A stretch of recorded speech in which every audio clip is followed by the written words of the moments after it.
Bilirəm, bilirəm, özüm günahkaram.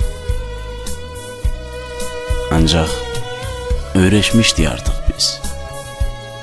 Sən sevgisiz, mən sənsiz. İnan mənə, mən dəyişmişəm. Bağışla məni, bağışla.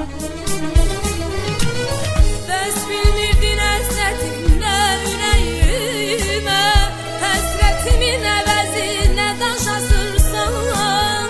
Bəs bilmirdin özümə nə yad olduğu can, mənim çöldə yavaş yavaş yaxlaşırsan. Soyuqluğum buz olanda yanağımda, nəfəsinlə başqasını isitmişsən. Sensizliklə yaşadıqca otağımda, sən də məni bir otaqda itirmişsən.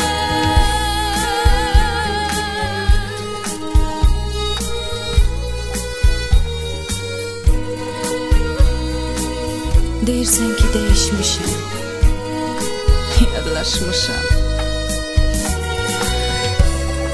Səsimdə də bir ögeylik duydum mən.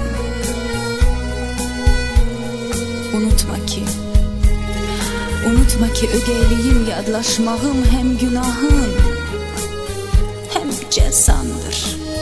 İndi sənin həm günahın, həm cəzandır. İndi sənin.